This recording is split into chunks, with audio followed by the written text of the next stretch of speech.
Stinging tentacles offer hint of ocean's decline. Newspaper article by Elizabeth Rosenthal. Barcelona, Spain. Blue patrol boats crisscross the swimming areas of beaches here with their huge nets skimming the water's surface.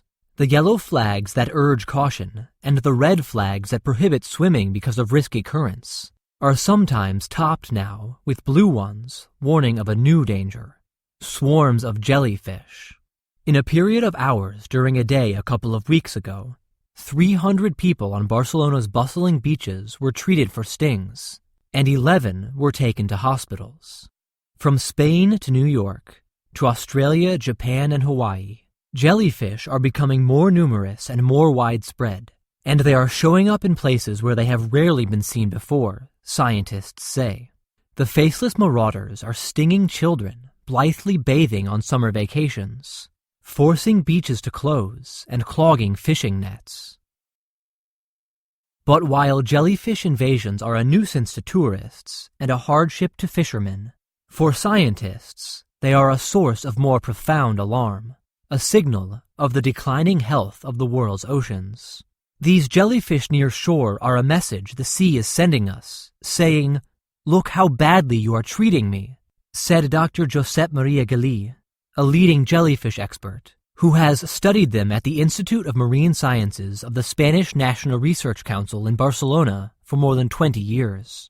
The explosion of jellyfish populations, scientists say, reflects a combination of severe overfishing of natural predators like tuna, sharks, and swordfish, rising sea temperatures caused in part by global warming, and pollution that has depleted oxygen levels in coastal shallows. These problems are pronounced in the Mediterranean, a sea bounded by more than a dozen countries that rely on it for business and pleasure. Left unchecked in the Mediterranean and elsewhere, these problems could make the swarms of jellyfish menacing coastlines, a grim vision of seas to come. The problem on the beach is a social problem, said Dr. Galí, who talks with admiration of the beauty of the globular jellyfish. We need to take care of it for our tourism industry, but the big problem is not on the beach. It's what's happening in the seas.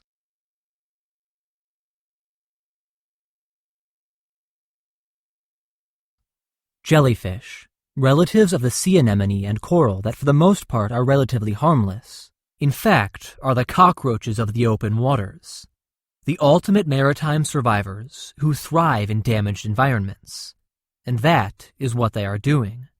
Within the past year, there have been beach closings because of jellyfish swarms on the Côte d'Azur in France, the Great Barrier Reef of Australia, and at Waikiki in the United States. In Australia, more than 30,000 people were treated for stings last year, double the number in 2005.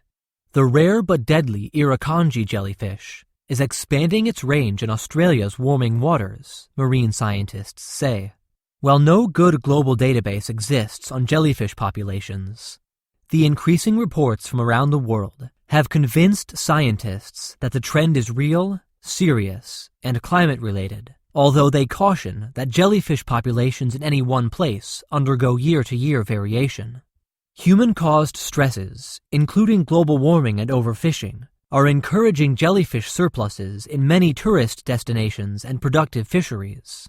According to the National Science Foundation, which is issuing a report on the phenomenon this fall and lists as problem areas Australia, the Gulf of Mexico, Hawaii, the Black Sea, Namibia, Britain, the Mediterranean, the Sea of Japan, and the Yangtze estuary. In Barcelona, one of Spain's most vibrant tourist destinations, city officials and the Catalan Water Agency have started fighting back, trying desperately to ensure that it is safe for swimmers to go back in the water. Each morning, with the help of Dr. Galí's team, boats monitor offshore jellyfish swarms, winds, and currents to see if beaches are threatened and if closings are needed. They also check if jellyfish collection in the waters near the beaches is needed. Nearly 100 boats stand ready to help in an emergency, said Xavier Duran of the Water Agency. The constant squeal of Dr. Galí's cell phone reflected his de facto role as Spain's jellyfish control and command center. Calls came from all over.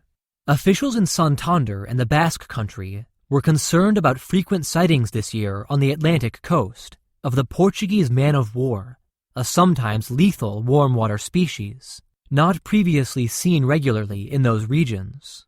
Farther south, a fishing boat from the Murcia region called to report an offshore swarm of Pelagia noctiluca, an iridescent purplish jellyfish that issues a nasty sting, more than a mile long. A chef, presumably trying to find some advantage in the declining oceans, wanted to know if the local species were safe to eat if cooked.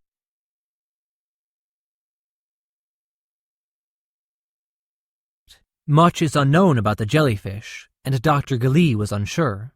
In previous decades, there were jellyfish problems for only a couple of days every few years. Now, the threat of jellyfish is a daily headache for local officials, and is featured on the evening news. In the past few years, the dynamic has changed completely. The temperature is a little warmer, Dr. Gali said.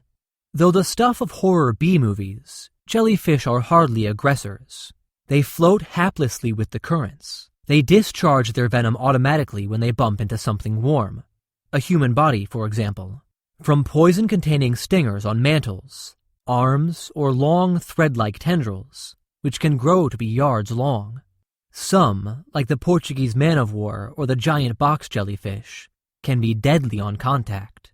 Pelagia noctiluca, common in the Mediterranean, delivers a painful sting, producing a wound that lasts weeks, months, or years, depending on the person and the amount of contact. In the Mediterranean, overfishing of both large and small fish has left jellyfish with little competition for plankton, their food, and fewer predators. Unlike in Asia, where some jellyfish are eaten by people, here they have no economic or Epicurean value. The warmer seas and drier climate caused by global warming work to the jellyfish's advantage, since nearly all jellyfish breed better and faster in warmer waters, according to Dr. Jennifer Purcell, a jellyfish expert at the Shannon Point Marine Center of Western Washington University. Global warming has also reduced rainfall in temperate zones, researchers say, allowing the jellyfish to better approach the beaches. Rain runoff from land would normally slightly decrease the salinity of coastal waters, creating a natural barrier that keeps the jellies from the coast, Dr. Gali said. Then there is pollution, which reduces oxygen levels and visibility in coastal waters. While other fish die in or avoid waters with low oxygen levels, many jellyfish can thrive in them. And while most fish have to see to catch their food, jellyfish, which filter food passively from the water, can dine in total darkness, according to Dr. Purcell's research.